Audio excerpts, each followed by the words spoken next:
नमस्कार, मेरा नाम भाऊ तोरसेकर। आप देख रहे हैं प्रतिपक्ष। दोस्तों, पिछले 2-2.5 साल से देश भर की मीडिया में शिवसेना, ये 4 अक्षर जो है उसका अगर चेहरा बनकर कोई उभरा है तो वो संजय राउत है। 10 साल पहले की बात या पिछले 50 साल की बात अगर हम करें तो शिवसेना का मतलब बाला साहब ठाकरे का चेहरा होता था। बाला साहब ठाकरे भले उनकी पार्टी अपने बलबूते पर अपनी ताकत से महाराष्ट्र में सत्ता कभी हासिल नहीं कर पाई। 100 से ज़्यादा एमएलए तक शिवसेना के कभी चुनकर नहीं आए। 1966 में शिवसेना की स्थापना हुई, वहाँ से लेकर 1995 तक इस पार्टी का कोई चीफ मिनिस्टर नहीं था, ना शिवसेना कभी सत्ता में आ पाई। सत्ता की तो बात छोड़ दो, पहले 24-25 साल शिवसेना के महाराष्ट्र के विधानसभा में कभी 2 या 3 एमएलए तक नहीं थे। सबसे पहला शिवसेना का एमएलए चुना गया जो उपचुनाव में 70 में चुना गया, 1970। जब लालबाग परल के, यानी जब आज तो आप गणपति देख रहे हैं टीवी पर, बार बार गणपति मुंबई के दिखाए जाते हैं, वो जिस इलाके के हैं लालबाग परल, उसी इलाके के कम्युनिस्ट विधायक हुआ करते थे कृष्णा देसाई। उनकी हत्या हो गई थी और वो जगह भरने के लिए जो उपचुनाव हुआ था वो शिवसेना ने पहली बार लड़ा हुआ विधानसभा का चुनाव था। और शिवसेना के खिलाफ पूरी की पूरी सब पार्टियां इकट्ठा हो गई थी, पूरी की पूरी पार्टियां, यानी कांग्रेस से लेकर सोशलिस्ट से लेकर कम्युनिस्ट, रिपब्लिकन, सब पार्टियां इकट्ठा थी। और शिवसेना अकेली लड़ी थी उस उपचुनाव में। जब वामनराव महाडिक, उनको बाला साहब ने उस उपचुनाव में शिवसेना का कैंडिडेट बनाया था, तो मेरी याद की अगर सही है तो उस वक्त का जो बीजेपी था, जिसको जनसंघ कहा जाता था, जनसंघ ने उनका साथ दिया था, आरएसएस ने उनका साथ दिया था और वो चुनाव शिवसेना जीत गई और शिवसेना का पहला एमएलए चुना गया था जो उपचुनाव था। लेकिन वही लालबाग से फिर 2 साल बाद जब जनरल इलेक्शन हुआ तो वामनराव महाडिक हार गए थे। कांग्रेस ने वो सीट जीती थी। इंडिकेट सिंडिकेट इंदिरा की लहर थी उस वक्त। लेकिन उस वक्त शिवसेना के दूसरे विधायक गिरगांव से चुनकर आए, जिनका नाम था प्रमोद नवलकर। और 1972 के बाद 85 तक अगले 13 साल जितने भी चुनाव हो गए उसमें शिवसेना जनरल इलेक्शन में मुंबई से भी एक विधायक चुनकर नहीं ला सकती थी।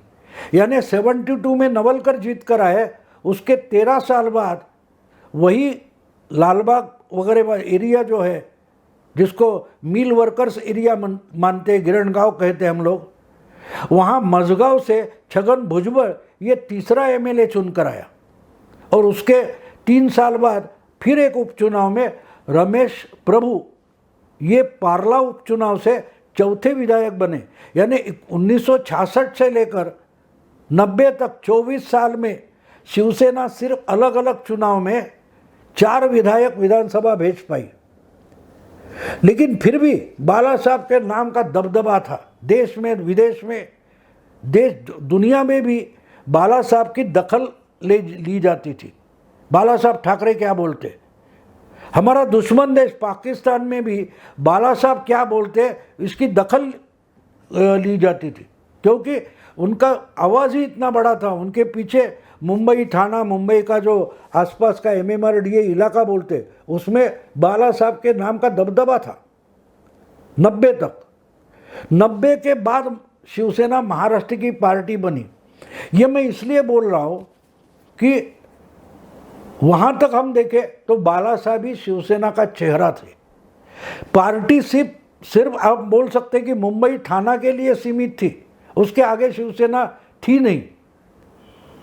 90 तक, 90 के बाद राज्य के अलग अलग हिस्सों से शिवसेना के एमएलए वगैरह चुनकर आए, लेकिन मुंबई देश की आर्थिक राजधानी है, इसलिए मुंबई में जो बाला साहब की ताकत थी उसको सब लोग मानते थे, डरते थे उनसे, एक तरीके से उनकी दहशत भी थी।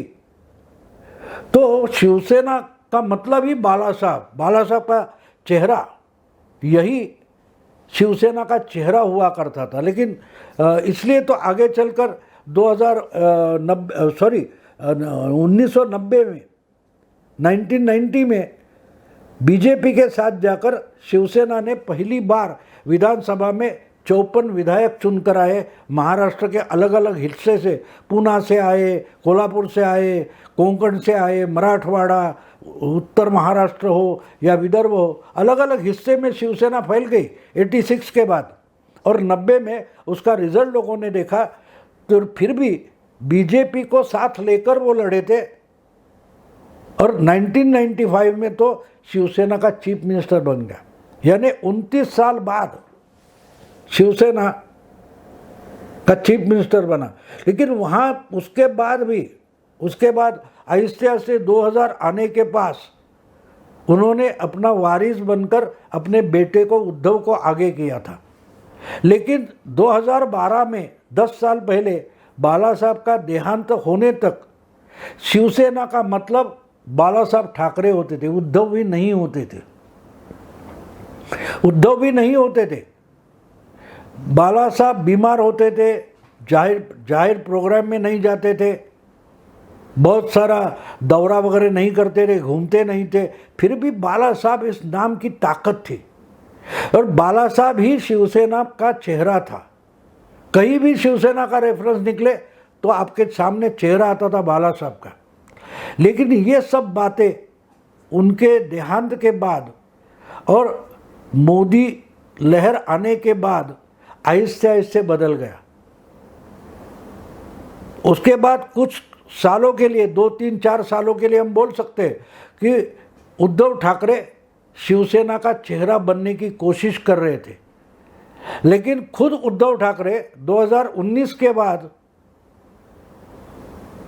चीफ मिनिस्टर बने महाराष्ट्र के, और पिछले 2.5 साल में आहिस्ते आहिस्ते उनका चेहरा ओझल होते गया।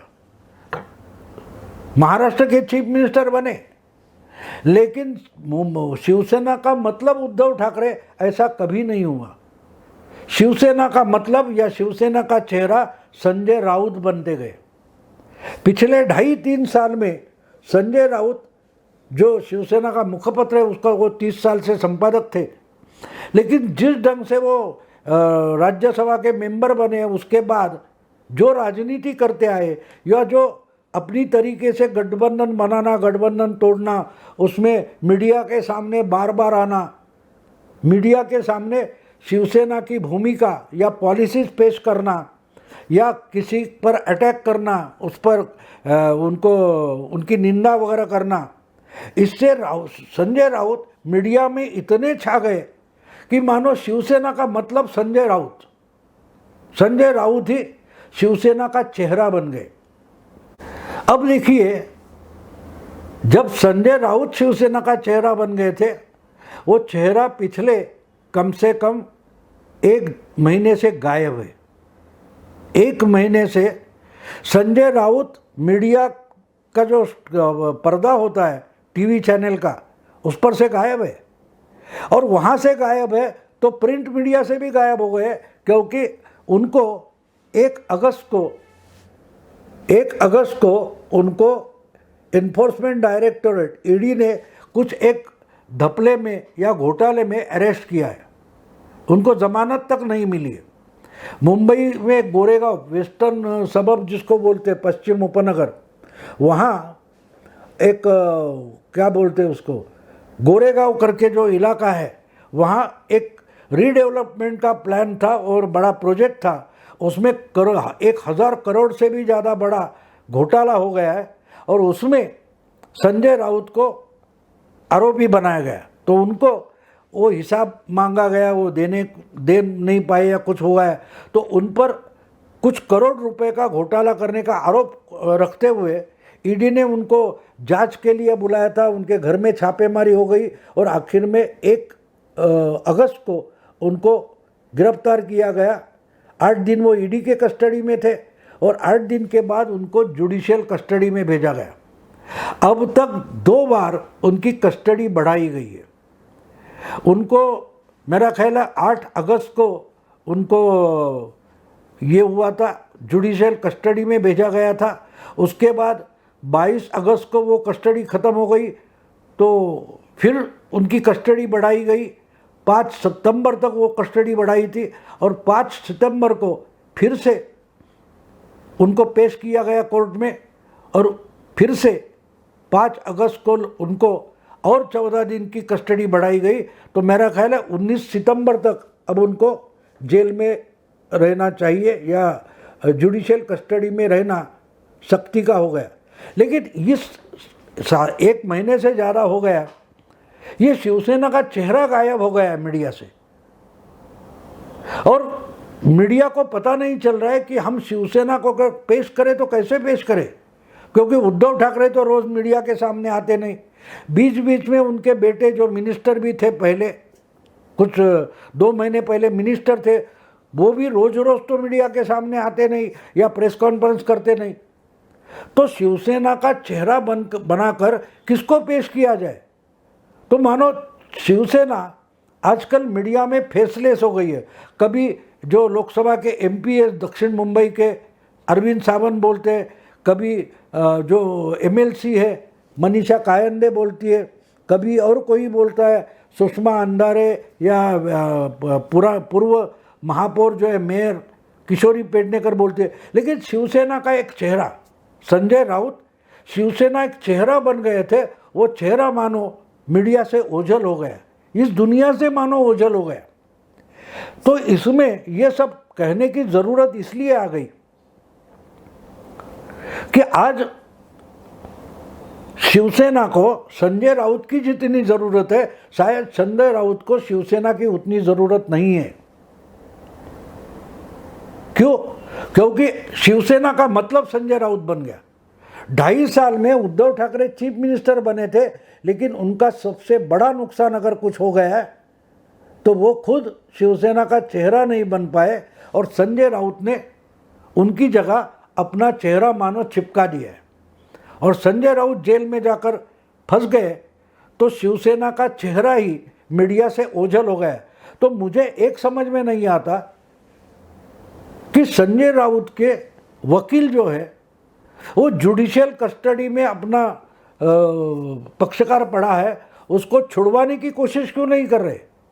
एक बात होती है, जुडिशियल कस्टडी में जिसको भेजा जाता है वो ज़मानत के लिए अर्जी कर सकता है, लेकिन 8 अगस्त से लेकर मैं जब बोल रहा हूँ तो आज 9 सितंबर आ गया, लेकिन अभी भी संजय राउत को ज़मानत नहीं मिली है और कल 1 महीना हो गया, 8 सितंबर को उनकी तरफ से कोर्ट में जमानत की याचिका पेश की गई।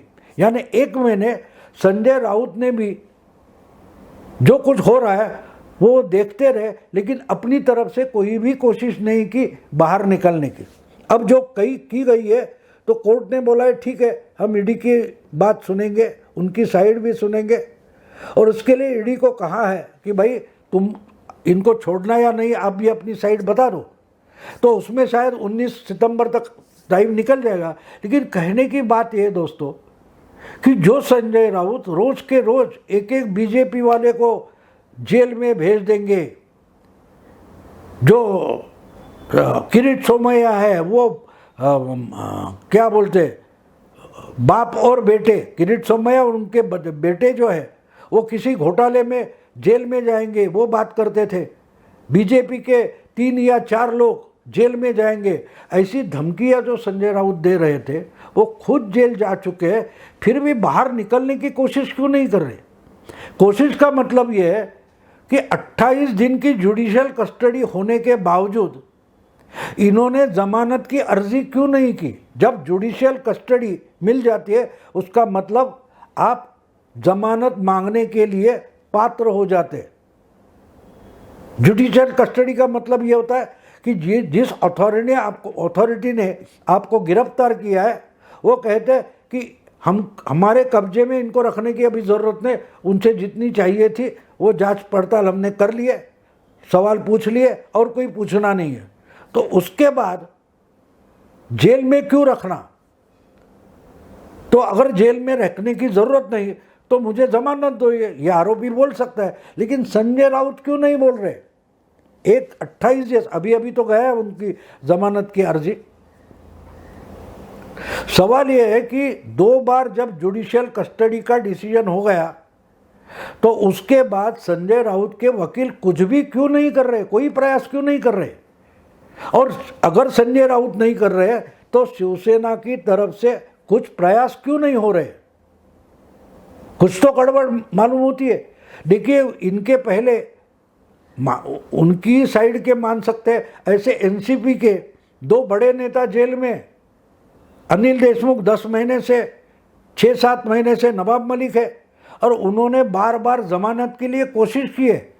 सिर्फ पीएमएलए कोर्ट में, ईडी के कोर्ट में नहीं, बल्कि हाई कोर्ट और सुप्रीम कोर्ट तक अनिल देशमुख और नवाब मलिक के वकील जा चुके। बार बार कोशिश है, 10 दर्जनों बार उन्होंने अलग अलग याचिकाएं, एप्लीकेशंस किए, पिटिशंस किए। तो संजय राउत और उनके वकील जमानत के लिए कोशिश क्यों नहीं कर रहे? क्यों शिवसेना भी अपना जो मीडिया में चेहरा बनकर छा गया है उसको बाहर निकलने की कोशिश क्यों नहीं कर रही है? कुछ तो गड़बड़ है दोस्तों, कुछ तो गड़बड़ है। और इसलिए मुझे वो सोनी टीवी पर बहुत लंबी चली हुई जो एक सीरियल थी CID, उसमें जो ACP प्रद्युम्न होते थे उनका एक डायलॉग बहुत फेमस हुआ था, वो याद आ रहा है। वो बोलते थे, कुछ तो गड़बड़ है दया, तोड़ दे दरवाजा। कुछ तो गड़बड़ है दया, तोड़ दे दरवाजा। अब यहाँ कुछ तो गड़बड़ है दया, यहाँ तक हम बोल सकते हैं, लेकिन दरवाजा तोड़ेगा कौन? किसको ऑर्डर करेंगे? क्या उद्धव ठाकरे शिवसेना के पक्ष प्रमुख होकर शिवसेना का जो चेहरा छा गया था 2-2.5 साल से, उसको बाहर निकालने के लिए दरवाजा तोड़ने की कोशिश करेंगे? क्या संजय राउत अपनी तरफ से कुछ कोशिश करेंगे? संजय राउत के वकील भी क्यों नहीं कोशिश कर रहे हैं? क्यों कोई दरवाजा तोड़ने की भाषा तक नहीं बोल रहा है, सिर्फ यहाँ तक आकर रुक जाता है? कुछ तो गड़बड़ है दया। दोस्तों, अगर ये वीडियो आपको पसंद आए तो लाइक कीजिए, शेयर कीजिए, प्रतिपक्ष को सब्सक्राइब कीजिए। नमस्कार।